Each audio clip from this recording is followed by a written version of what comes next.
it's one of those pieces that it got me out of bed. I was just, I woke up and my mind started racing. So many tweets, and I'm not heavy in Twitter like some of you all are. And when I go on there, all I get is people yelling and telling me that you've got to unify the party with your vote. You've got to unify the party with your vote. And I'm going, what does the party do for me? And I feel completely left out, except when they need that visual. They will throw my face out there to show the diversity picture. But they really don't talk to me about my issues. And there is this intersectionality has to happen with Black women specifically, but women of color, because, and it's sad to say, the darker your skin is, the more, trials and tribulations you have to overcome to accomplish anything. And so it's really an uphill battle, and it's just really infuriating to go in and tell people, well, you have to unify the party. You have to give Hillary your vote. And then they appeal to my Blackness and tell me, well, Hillary's been there. And so I asked a friend, and she's a Hillary supporter, and I really trust her opinion. And I said, I don't want to be unfair. I've been kind of mired in this, and maybe I'm getting tunnel vision. And I said, I'm going to ask her. So why should I vote for Hillary?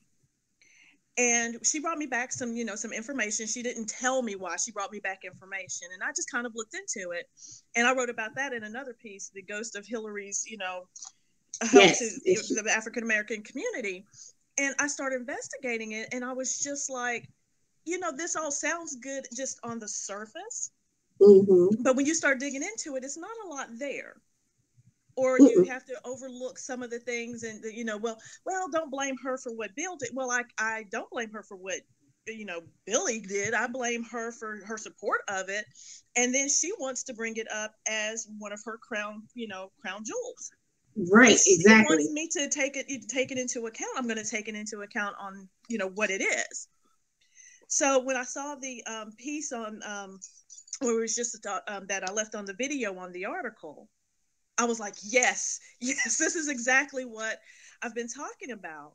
And when everyone says, well, Hillary has broken through the glass ceiling.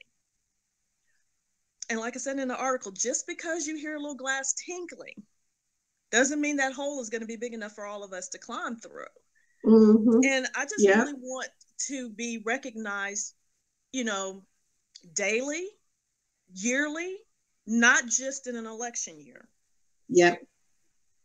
So, and that's just really what motivated the piece. And I just was shocked because it was one of those things that I was angry and I fired it off, and then I went, people seem to like this. And so I feel like there's people out there that just didn't know how to just get that out there. And so I'm glad I did. Yes, people, not just that people liked it, but it resonates, because everything you're saying is absolutely right. Like, we always talk about how Black women are we're the large, we vote for Democrats in a larger proportion. Like, we're this change making driving force. And yet we're underrepresented when you talk about, candidates, when you talk about people in real, like, in certain positions. They're we got to go do our duty. We got to go help our sisters or whatever when it's come time to get in line, get information, so to speak. But where are people when it comes time to all these other issues that absolutely directly affect our lives every single day? It's not just this whole, well, yes, because now my daughter knows that she can be president, but only if she overcomes poverty, illiteracy, domestic violence, all these multitude of issues that definitely impact women of color, Black women in particular, that are not being talked about or addressed.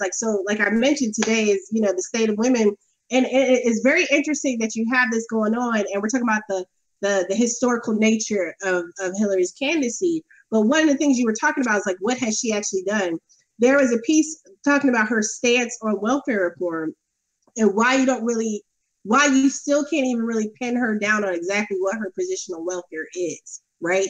And like, one of the big things, that's another one of those things that was a Bill Clinton era, policy, but she supposedly, people try to say, oh, she didn't really have anything to do with it. But she, in her own memoirs, has said she was a part of that conversation. She had a lot to do with it. And, Edelman Wright, they Marion, she's infamous saying like, she split with them over, the bill and the reform.